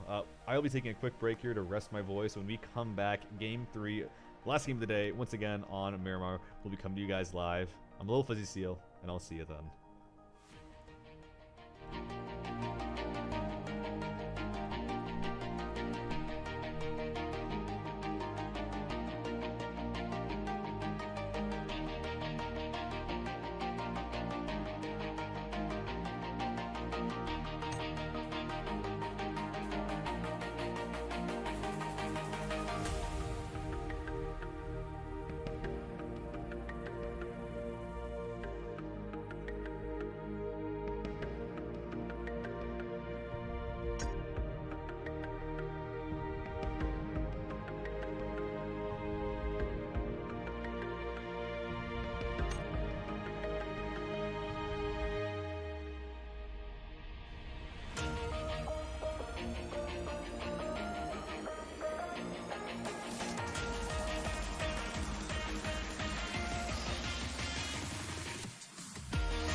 PUBG fans, students, and viewers from all around, welcome back to Game 3 here at the Collegiate PUBG Esports Week 4 Lobby A. Still don't have the Twitch stream open, so I can't post the scores because I didn't think about that until now, but just trust me, games have been good so far. A couple of upsets, mostly put in, but well, the top team put up a couple of 1v4s, so call that what you will, an upset or whatever, but it was a couple of really, really exciting plays here, and we're going to be seeing even more of them as we go into Game 3 here for the final game of the night. Looking at the flight plan, hugging the east, going to the west. Looks like San Martin, Hacienda, droppable, Los Leones in the flight plan, Picado, obtainable, and El Pozo, long shootable as well. So all the prime locations that I'm looking at, easy to drop on, so I'm not going to be too worried as we go further into this game whether or not some teams will be forced into some less than optimal hot drops. Alright. Now, here's the big question. For 2 games in a row now on Miramar, Pulsify, Coldboy, Twidgy, and Major Blockhead have dropped cross-map every time. Game 1, it was the the well-known, the very meta Higos Cruz del Val split. It's good because no one expects it, and that makes the strategy good. In the second one, even more unexpected, and which means even better. One player dropped in an open field over here. A second one dropped in another open field outside of Impala. And then the other split went for Cruz del Val again, I think it was. And then this time, they're finally all going for Impala. They have found their home, and it is going to be in the small mining village. So hopefully, hopefully this works out for them. I hope that this is a spot where they can look at it and say, yeah, I'm happy with this, and then move on. Oh, look at this, though. We do have a hot drop inside of Picado. And if the hot drop's going on, I don't think so. And with the zone favoring the western side very, very heavily. I don't actually yet. Picado is still inside phase 1, so it's not going to be anything too crazy going on as far as like the speed at which the fight between these two teams has to occur. It's not like they have like 5 minutes to take a fight, then the blue kills them. But they're going to want to think about, you know, splitting this town in half and maybe disengaging. If a team inside Picado in a hot drop, in like a 1v1 hot drop, if one of these two teams can secure and protect some vehicle spawns soon enough, this doesn't have to result in a fight. However, NCSU has dropped tier a few times in a row now. They have not been contested until now. I don't know exactly what their strategy will be to make sure this doesn't happen again. A lot of times in events like this, if a team gets hot dropped, they're going to say like, okay, we're going to take this time to murder them so they never do this again. That's definitely an option, and I think that was what we saw in the previous game. While they might not have the strongest shooting arms in the world, they're definitely above average, as well as more than willing to control space, whether it be in the early game, making sure they don't get hot dropped in the late game, making sure no one drives on past them for free. In the meantime, I'm not exactly sure what MSU's MO is going to be. They might indeed be the team that is looking to get the car and leave early. Although with 4 players looting the Luchador Arena, yeah, Thunder Blitz, 0 meds, JT, and yeah, they were expecting like a hot drop for the Luchador Arena. They were hoping that they could muscle out NCSU, and they did not get that at all. And actually, even Call Me Ducky, just getting gunned down by Winlow. AK into Winchester, looking for a stylish finish, but will be deigning to go for the AK spray down on the outflanked Ducky. Even as a 4x on the AK, so not the best gun for the job, but it'll do for sure at this close range. Spotting that project on the window there on the left side. Car 9 looking for some shots. Will Winlow contest it? AK versus Car 9. Car 9 wins in a peak battle, but there's a little bit of pressure for MSU to get the res on a Duck, who is almost certainly not going to make his way over. Has line of sight. Oh! SLR headshot is going to knock the helmet off of Winlow, and he cannot survive one of those. Regimes will be able to get the fin there, as NCSU beginning to flank around both the west and east sides. They're looking to close the noose around the necks of Mississippi State University here. Very, very scary stuff. And if these guys continue to hold this position, they're going to get flanked. Regime pull the trigger. Thunder Blitz. Good reaction there. Running back to cover. His team should be able to support him from the high ground here inside of the Luchador Arena here. JT&T, SKS landing one shot. Oh, can't quite get the follow-ups there, though. And Regimes will be given enough time there to react, pulling back off to the western buildings. Now, is anyone else reacting in any sort of turn? Winlow and K-Pat can't really move. Crawfresh is potentially in location to push up on this, but he doesn't have information on the rest of JT&T's team. And look at this. These guys are taking so much time. There's guys that are going to be rotating on in here. Crawfresh already put some shots in there. Webington ignoring it. Uh-oh. Is that going to flip? Oh, it's going to do a little more than flip. Okay. Okay. Yep, that's a car. Cars do that. That's the thing that's happening right now. Okay, well, we'll be, after pulling out the 6 or 7 keys so far, try to keep going, getting stuck in the rocks. That's going to give a couple of the guys at MSU time to get more shots onto them. And they got to get out of here, man. They can't be doing this. Webington is going to be pulling back the way you came, getting Crawford more time to land more shots. The car is getting a little hot in here. It's running out of HP. They will find a second one here. Get out! And getting the new one. Oh, getting nipped a little bit by the other vehicle. Webington will be able to get out of town, just stealing one of the cars in turn. Giving a little bit of spice to this fight, and putting K-Pat and Regimes out of position. But no real results to speak of, besides NCSU potentially overcommitting to it. But I don't think that Mississippi State University will be able to find a knock from it. I think that there's just too much cover in the central area of Picado for them to actually find a kill from here. Alright, what else is going on here? So we got a couple of guys going for some centralized positions. Already General Guy and the rest of Liberty University Red making their way in. Supreme University already here on the far west side. A lot of other teams that are trying to follow suit. RIT, this is one of the second teams that are coming on in. Iceman leading the way there. And ULL, they have dropped here a couple of times. Despite dropping here, they're almost always one of the middle to last teams to rotate out. Maybe because they're looking for kills. Maybe just want to loot all these little compounds here and there. But the positions they're taking aren't able to control that much space. Look at this guy, Linka. Murado, like good luck hitting a speed Murado at 150 kilometers per hour. Like, it's not going to happen for this time. Linka able to get out of town from ULL and RIT. They're far, far beyond Monty Nuevo at this point. Be very surprised to be seeing Getlinka go down at any rate. ULL, I think I'd like to see them play a little bit more split here in the early games to maybe get more pressure on players that are rotating in a zone like this. Oh, Getlinka driving on by. Hershey and She's getting some shots in. But once again, this car is faster than your average vehicle. I think that Getlinka will be able to rotate on by. He's already got teammates to the west as well, so he knows what's safe, what isn't. Should be able to get a relatively safe rotate into the center zone here in phase 1, as they're actually... Are they continuing all the way to Yoshi? This isn't a good spot Yoshi's in. They're going to want to take something else so that when phase 2 pops, they're in a reasonable centered position. And then maybe they can put a little bit of pressure on RIT. But yeah, they're just going all into the west. I don't like this play too much. I think they're overcommitting here to Yoshi's spot for no reason. They could be getting a lot of work done, a lot of scouting, and a lot of information being gained. But they're not going for that. Alright, looking around elsewhere. Big rotate coming in on the north side. From Cincinnati Red. They actually have a non-zero amount of loot. Oh, look at all those meds this time. And they're going to be coming in on the completely uncontested northern edge, getting all the way to El Pozo before they even begin to see any kind of contestation there. So they're going to be nice and happy as they are getting into phase 1 scot-free.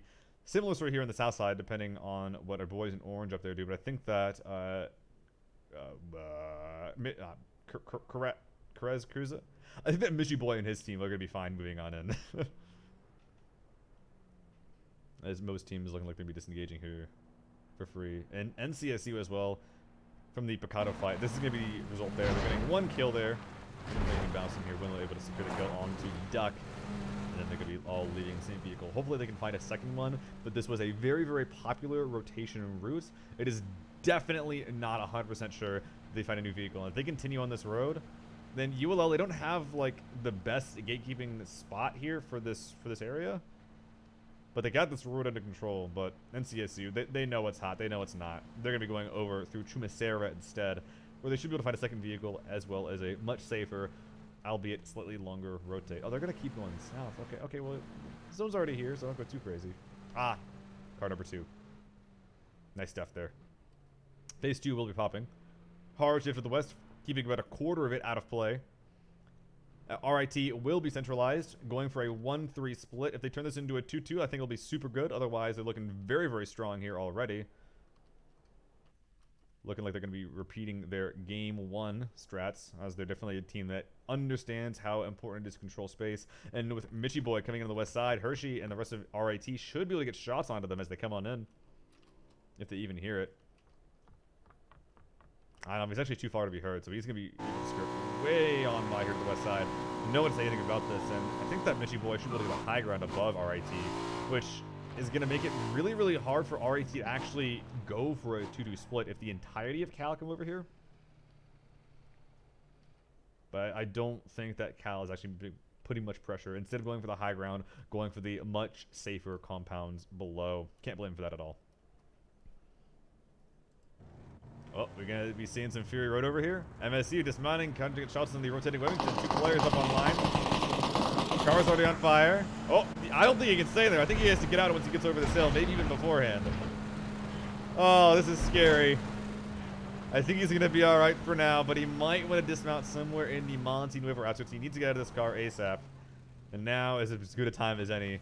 Webington, mini Uzi in hand, and little else to speak for. Continuing on to the south. Where is his team? Okay, they're currently on the far west there.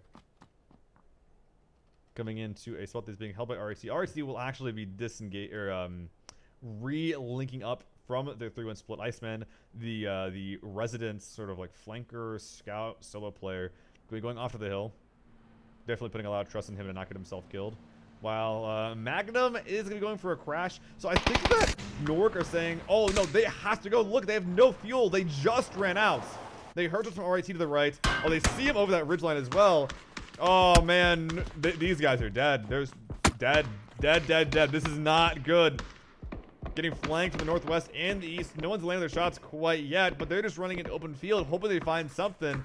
They will be able to find a small tractor, but RIT, especially with Ice Navy off on the east, should be able to flank this. Actually, even Hershey, even closer. No frags to speak of, but in a wonderful flanking position. Mitchy Boy will be able to find 1 kill and a Cakester Man as the smokes do begin to come out here. Hershey's getting a little bit of cover for his forward here. Getting shots on, I think that was Magnum on the other team, but yeah, Gibberish getting taken down. Magnum, I think that was actually able to spray through the smoke there with the Mini 14. And now RIT, they actually might have found themselves out of position as a third party coming into the right side. Butterbean Nasty taking down Hershey on the right side. Can he get this kill confirmed? Are they going to take RIT out of this game already? LSU is coming into 3, but that's not going to stop them from playing super aggressive. And now Meme Cuisine taken down as well, despite having that level 3 armor and the AUG. Lil Penguin, no, Paradox, the 4th party? Oh, Paradox was able to get that kill all the way from up top. And now RIT going for the humongous splits will now be punished for overextending between 2 very, very aggressive teams. LSU to the north and UC Berkeley from the west. And touching up with some shots over there. Definitely some suppression fire. You don't land moving too consistently. As Supreme Yoshi begins hitting in the back of the far western hill, they're going to need to disengage here. Little Penguin able to take the Magnum as well. No cover to speak of for him. He's going to be going down super easily. And at this point, Mitchy Boy, Untouched, and correct. Definitely overstayed their welcome. If they're going to stay here on this hill, they need to have brought their cars. They've come in on foot to a spot with no cover and incredibly flankable, and they've actually lost some of their peak battles here as well.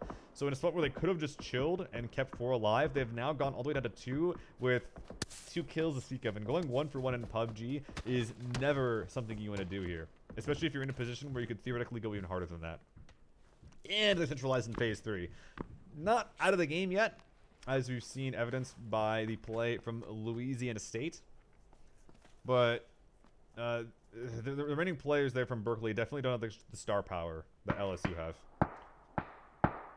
Alright, so at this point, RIT held up in the compound. LSU still holding the high ground. This is going to be controlling a lot of the space here in center zone, especially in this wide open like valley field thing.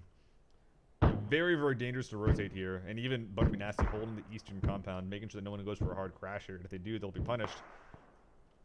So taking the quick tally, like 3 or 4 teams here controlling center-ish and contesting it. But other than that, a lot of like 1v1s or like 1v1v1s here going on the various edges. Like we have UNCC on the northeast contesting the boys in pink on the low ground. CU, Clemson University. Or Clemson, excuse me. But both of these teams are currently outside the zone, and they're going to have to leave around the same time. So unless UNCC, who are the ones that are in charge of the gatekeep, with B-Frag having the low ground and the compound, then both teams will end up blue tanking, and Phase 4 blue is 3 DPS. And that's going to kill you really quick. Really fast. That is not something you want to mess with there. And both teams know it. UNCC leaving, and as soon as the boys in pink down low hear the cars start spooling up, they're going to be leaving themselves. Although 2 players just trying to get their cardio in, whether they're... Is the car out of gas or something, or is it stuck? Oh, they de-wheeled it. Oh, they're getting punished. Look at that. They could have had the car in the garage. They could have had it in cover, but it was outside their compound. And now all these guys are in a really bad spot here, as they're going to be forced to come into Monte Nuevo. And you don't want to be in cities that are centered up. Being forced into a city at this point in the game, in Phase 4, when it's almost certainly going to hard shift to the west here. Oh, man, that UNCC might not get any kills from that play, but they definitely are a leading cause of Clemson University if and when they end up dying here in the mid to end game. Still have 41 alive. We've only had 8 kills this game so far. And with Phase 4 popping, oh, a hard shift to the south instead. NC at CU giving themselves a second chance at life, as they have been once again gifted center zone. A much harder spot to control here. Crawfresh is in a decent spot to control space. His teammates on the low ground compound not so much. Definitely a decent compound with ridges on both sides. ULL below them in a much centralized spot. Mission Boy and Untouched with a very good action here. Going to be wrapping here all the way to the west. They're going a little too far, though. And if they go this far, NCSU's already in this compound. Oh, this is really scary, especially to pull up right here. Crawfresh can almost certainly hear this on the right side. The rest of NCSU can hear him as well. Oh, man, what is the play? Already shots coming in over here. Untouched. They're getting out anyway. Untouched. Holding his ground here, well, Mitchie Boy. They're trying to figure out exactly what the play is. The play, it looks like they're going for contest in this area. But Crawfresh in a beautiful spot if he wants to go flank them on the right side. I don't think that Crawfresh has actually made much noise here. I think he's just trying to confirm if he's walking into a 2-man or a 4-man. If there's a 4-man up there and there's two players on each of the bikes, then you probably don't want to go for a flank here. 2 players? That's potentially winnable there.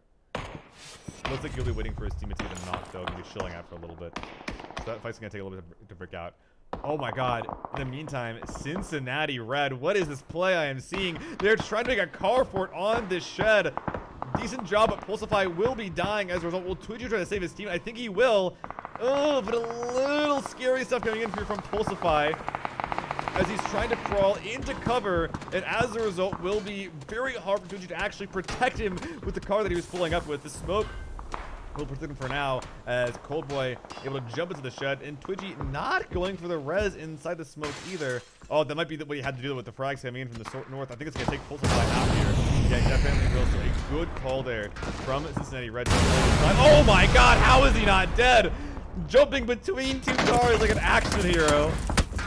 And I'm not sure exactly why he was out here, but I don't think he's going to be staying alive. And oh, look, this HD Beast taken down by P. Lewis coming in from the northeast. Louisiana State losing 1. Smoke's not going to be able to save him, as he is taken down by P. Lewis there. Finished off.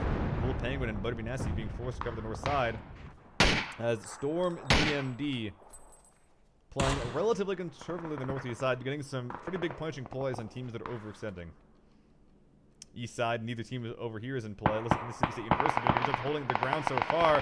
Taken down, Beam reaching, as well as another player here that was trying to push in. Thanatos not able to take Thunderblitz down as he gets back into cover, while Prodigal Knight trying to provide some space for his team to fall back. Looks like he was able to get a knock as well, and a nice car 9 shot from JTNT. Couldn't quite see it, but was able to take the God Phoenix down. Boys in green, Mississippi State University, living for another day with some very good shots and a nice hold on the compound. Whippington, still a player, I think, at this point. Still alive on the southeast side. Still has his trusty Uzi on his side. And above him, protecting him from all harm, WPI. Going for a very wide split, trying to control a lot of space, but I don't think there's going to be much they can do here. A lot of the teams that are around them on this southeastern side already in compounds. Now that the next phase has popped, phase 5, there isn't really much that's in the zone that they can play for cover. Maybe this hill? Yeah, this hill's the only thing that they can play, really, unless they go for something really crazy. NCSU as well. This 3-1 split here is really making me nervous here. And it looks like Crawfresh, she's thinking about going back as well, but not doing anything too crazy. Looking over here, though. Liberty University making a play. His teammates are in a lot of trouble there. Conan Cage taking a lot of fire there from ULL and maybe UNSC or whatever. Boys in green. 4 letters is too many letters. I think the tree he put between him and his opponents will be able to get himself into cover, however. Only problem now is that his 2 teammates need to make the same run now. General Guy and Supreme Yoshi. Bike in hand. Coming in. Is he going to try and rescue his teammate? Nope. Be heading on back. And I didn't think that either one of them going all the way to the compound here. Oh, wait. What's going on over here? Untouched and Mitchie Boy lining up an ambush here. The shot from Yoshi, untouched, not ready for a follow-up there. Mitchie Boy might have pulled the trigger too soon. As a team shot potentially could have taken him down. Gatlika putting some fire. Untouched wanting to go for the heal here as Mitchie Boy instead deigning to disengage as he was getting hit from the east side by NCSU. And sadly, Mitchie could not convince Untouched to get in the bike with him. He will be taken down by the flankers here into this compound. K-Pat realizing that he actually has an angle on these boys. Good night. Mitchie Boy, last player alive for his team. And it looks like 3 of the 4 players, I believe, were able to make their way in. I think the 4th player that was left on the hillside, yeah, he was taken down there. Gathlinka, more or less responsible for that death. Didn't stop for his teammate. All right, what's going on over here? Big push coming out here, it looks like. In potentially a 3-way fight, MSU going for a push against Gideon Jura with UNCC coming with the ridgeline below. Will they contest this, however, is the question. I think that Storm DMD might be up soon here. Is the shots to begin ringing out here, facing to the left. Slotting in there, going for the shots immediately. Long spray, couldn't find it. And what gun was that? Oh, it's a DPS, and he's figuring out why that isn't the gun that he should be using. Thunder Blitz, not in position to get anything done. WPI on the high ground. Gideon Jura literally next to him as well. Now, he is in a little bit of trouble. He needs his team to cover UNCC to the low ground. First knock, doesn't see him on the right, but his teammates, Paradox, EXE, will be able to help him out and Gideon Jura now finishing the last player off. Uzi Spray at point blank range, taking down overrated jumps. Polytechnic able to get this compound nice and clear. Now, how is Cheese going to react, though? He's busy taking a shower. Don't worry about him. Do not disturb sign. Put up and everything. R.I.T. Wipe off the blood and the stench from the previous games. They've worked hard enough so far. Just let them have this one game to chill out. Phase 6 is going to pop. Now, LSU. Still a 2-man. Big smoke cloud as they're on the northern edge trying to get in. WPI in an active position to gatekeep, but they're taking some fire here, it looks like, from NCSU off their back right flank. Or their front right flank, excuse me. True will not be able to make that run in as a result. McQuinty almost going down as well, barely able to make it to the shed. But I think that Paradox at DXC will be able to confirm this res. And their 4th player is actually going to be holding this compound that Cheese is currently in. Gideon Jura in a very precarious spot as he's the duo from LSU and a player from RIT contesting him. And Gideon Jura has almost no idea that either are here. Spotting out Butter off to the north side. SLR and Grows in handling. 1, 2, 3 shots on Butter. Little Penguin with a great reaction, laying a nice snapshot at Gideon Jura's head. Any follow-up? I don't think he can run across this opening. Little Penguin will just hold the angle. Waiting for the heal, waiting for the repeak. And if he repeaks again, another headshot with the SLR will take him down. Great stuff there, but wait, I saw Cheese move. The blue is going to force him out here. And Cheese taking down unsuspecting Gideon Jura, giving RIT the first goal of the game and getting themselves in 8th place, which is going to start to give them additive points here. But Little Penguin on the front side. Oh, he actually shot him out there. Little Penguin a little overconfident with that point blank SLR spray. And he's going to get that flush as well, bringing Ellis to 1 player. Paradox will be able to get the follow-up there from a different team entirely, getting that very, very strange vector spray there on Miramar. Definitely we're going to have on this map. And as he makes his way off to the northwest side, he sees the smokes northwest. And Butter Me Nasty from Louisiana State might be getting out of this game. But no, Paradox, he was eluding. He didn't even see him. Butter Me Nasty might be able to get all the way in because Paradox was eluding. And the frag, is it going to get him? Oh, it might. Oh, no, uncooked. Can't quite get it. Butter not in the zone yet, though. He needs to keep going. ULL is not going to be contesting him, so this is going to be a straight up 1v3 Butter versus WPI. Not a very winnable fight, but I think that he might barely have a ridgeline if he can crawl like all the way up here. I don't think he has this ridgeline, actually. Maybe this little bit right here, but I don't think he has much he can play here. But he's definitely going to be playing stealth here while WPI move to link up with their team. Paradox holding the off angle. ULL still holding strong on the northwest side, but looks like NCSU have been pushed here by Liberty University Red. We're going to be seeing them on the back end of that fight as we see Winlow and K-Pat take those guys out there. Great stuff from these two players as they hold the fort, allowing their teammates to get the res there, making sure that they walk away from this fight with as many kills and as many teammates as possible there. Definitely good stuff there. Very confident despite having a series of flubs in the previous game. Alright, here we go though. It's a bit of a repeat from the previous game, minus UNCC. There's still play from LSU there on the northeast side, and there's still ULL versus NCSU in similarly strong locations. Now, with Phase 7 popping, check this out. Incredible for NCSU. The only way that this game goes away from NCSU is essentially if Webbington makes an insane play.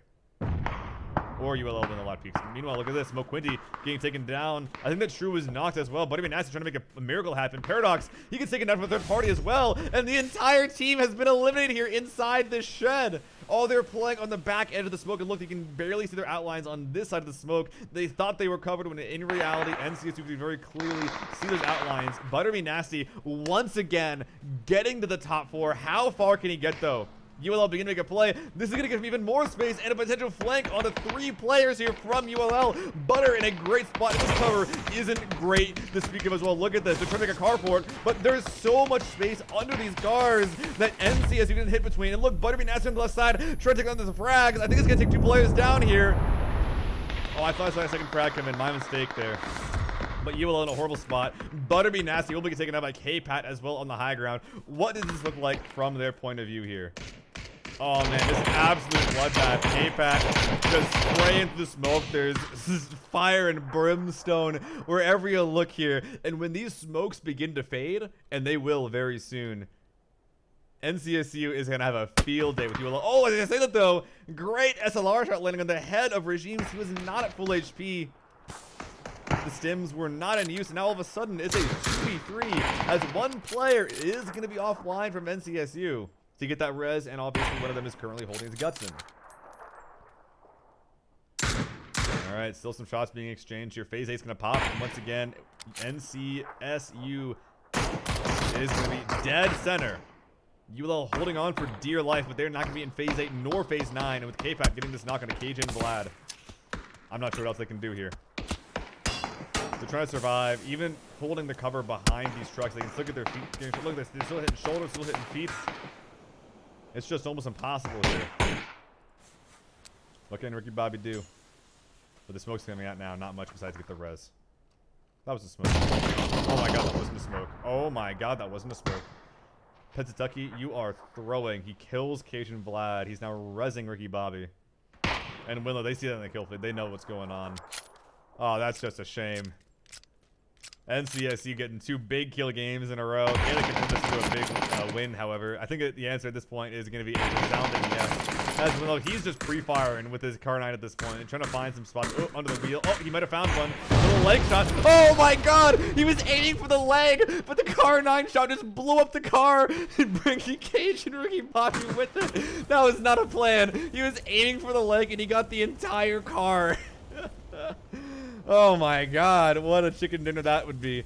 Pennsatucky now, last player alive. He did not expect his teammate to be taken down in that manner, and he is going to be going down to the blue. NCSU gets 11 kills there.